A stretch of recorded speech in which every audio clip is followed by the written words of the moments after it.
Thank you for coming to another edition of Forbes 2-on-2. I'm Aaron Perlett, and today I'm joined by Milwaukee Brewers closer John Axford. John, thanks for joining us today. Thank you very much, Aaron. You know, it's not typical for me to talk to athletes in this space, but you know, you're kind of in an interesting place in that you're trying to build a personal brand, and you've kind of had a kind of a long, strange trip to the majors. I mean, you got drafted out of high school by the Mariners. You went to Notre Dame and Canisius, where you were a film major. Then you got drafted by the Reds. You end up with the Yankees, who cut you. Then you end up, you know, you're selling cell phones, bartending in Canada.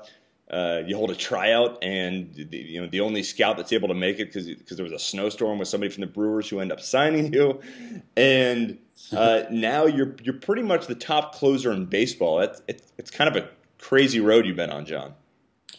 Yeah, a little bit, but I just I think chalk it up to more perseverance than anything else.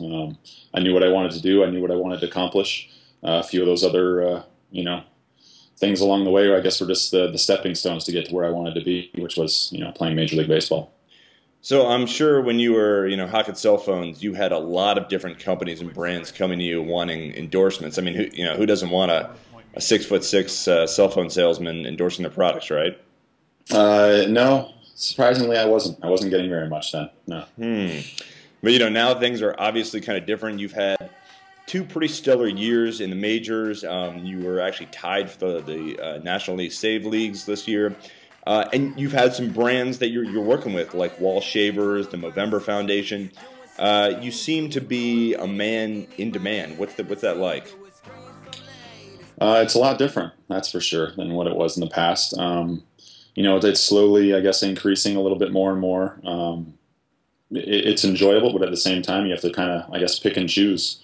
At the same time, like what you want to do, what you want to endorse, what works for you at the same time. You don't want to do something that just doesn't work for you. The two that you mentioned, Movember and Wall, work great because I always have some sort of facial hair going on. Right now it's some, holiday beard of sorts.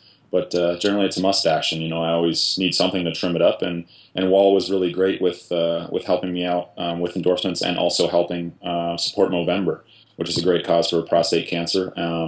So I was raising money for that, and Wall was courteous enough to help donate also with that. So it was a good combination between those two. And you allude to it, but I take it this has not been by accident. You and your agents at Beverly Hills Sports Council are you're crafting a John Axford brand around your personality, your sense of humor, and of course that really, really good-looking mustache. Tell me about that process. What's it like kind of building the John Axford brand? I think the biggest step, in all honesty, was just social media. My agency came to me a couple different times about getting on Twitter. I was pretty hesitant. I didn't really know what Twitter was. I just kind of thought it was more of a self-indulgent thing, something that I wasn't really going to be interested in. I did grow up in the Facebook social media side, being at Notre Dame was one of the first schools to get it. So I did enjoy that side of social media. So I waited till the off season last year to actually give Twitter a shot. They hounded me about it for about 3 or 4 months during the season until I finally said yes in the off season. I had some downtime. I could figure it out. And I think that was the side that really, I think, let people know that I wasn't just a one-dimensional baseball player. I had different sides to me. I had a family. I did have a little bit of a sense of humor that tends to come out a lot more on the social media side than it does, when I'm on the mound, obviously. So I think that's where it all kind of began. They really wanted me to open up and, show myself a little bit more. And Twitter, honestly, really helped in that sense. Yeah, it's interesting because I've spent some time engaging with you in, with your Twitter account and on your Facebook page. And you've got an extremely active fan base. What's it like engaging with fans like that? I mean, it's completely different than it used to be where, you used to maybe, if you were a baseball player, you'd go to the side of the field before a game and sign some autographs. And today, you have people commenting on things you're writing and saying, and you're engaging back with them. What's that like? I love it. I think that's the greatest thing about it. I think my initial reaction was, I don't want to do Twitter because why do I need to tell people what I'm going to be eating for breakfast or what I'm going to be doing throughout a day? But that's not what it's about. It's about interacting with the fans. They're asking me questions. I can respond to them. but at the same time, I can give them updates of what I'm actually doing or what I'm doing in my life, and they can interact that way. Maybe someone enjoyed the same movie that I did, and we can discuss it. I love film, so last year I was doing a couple reviews every week. I go watch a movie and I do a review of it, and people would discuss it with me, and I really enjoyed that aspect of having kind of a like a personal relationship with the particular fans. People that had the same loves and same interests that I did. So I think that's what I really like about it. People want to interact, people want to talk to me, and it's not really always just about baseball, and that's what I like. And I mean, you've been generous enough to take it one more level in that. I know you went to the American Mustache Institute's Stache Measurement, and you basically did it on your own dime when you really didn't have to at all. Why do you do things like that? Is it kind of a commitment you feel to fans? Tell me about that. That was a little bit of both. It was fans and just I think the passion from the other side, from the American Mustache Institute that I was getting. I was going to be starting off the Movember. Cause was coming up, and just a few days after that, and that Stache Bash was to kick off the Livestrong Foundation in Movember. So it was something that I was wholeheartedly into. It's something that I started up last year as well. Trying to donate and get people to donate and just raise awareness to men's health.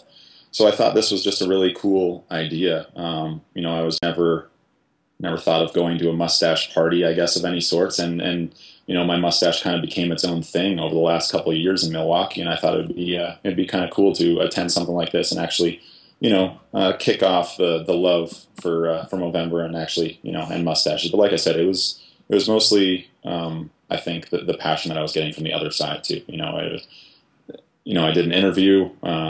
We had good back and forths. It was just it was something that they really wanted me to be a part of, and I just felt like I couldn't miss out. Now you've got you obviously have a contract with the Brewers. They are your employer, and you represent the Milwaukee Brewers brand. But as well as you do endorsers like Wall, like Movember. What's that like, and what goes through your mind when you're representing someone else's brand, when you are an ambassador for them? What kind of commitment do you feel? I think there's a certain sense of pride that you feel also, especially when you're representing an entire city.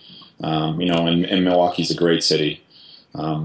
This team gave me an opportunity when no other teams were, and, I feel kind of a sense of pride and a sense of, commitment to them. So everything that I do, I think I'm always, conscious of who you're representing, and you're not only representing yourself, but you're representing a particular community, and that happens to be the Milwaukee Brewers. And outside of that, it's also Major League Baseball. So you always want to carry yourself a particular way, and treat people a particular way, because that's reflective not only on you, but as a community, the Milwaukee Brewers and Major League Baseball. So. At the same time, I try and be a little bit different. Like I said before, you don't want to be one-dimensional and make people think that's all you are, just a baseball player. You want to make sure that people know that you're a family man just like them. You like to enjoy particular things just like they do. And that's where I think the stepping out to the American Mustache Institute and talking to people on Twitter, just getting out in the public and letting people see and perceive you a different way other than just the baseball player. And, they'll understand why you carry yourself the way you do. All right, John, let me get you out of here. One more question. Who wins in ping pong, you or me? I play left and right-handed, so I don't know. I'm not bad. I'm pretty decent. I need to see your skills, I think, some point. We'll have to set up a table. I did lose to the world champion of ping pong. She was from China. They came into our clubhouse. There was a few different Olympic medalists, gold medalists, in downhill skiing, ping pong, taekwondo, and they actually brought in a ping pong table, and Corey Hart and myself got to play her, and she played the both of us at the same time, and she actually did pretty well. I lost 11-7, so I did score some points, but I also did pretty poorly. She just kind of stood there and rattled off points like it was no big deal. I was running all over the place.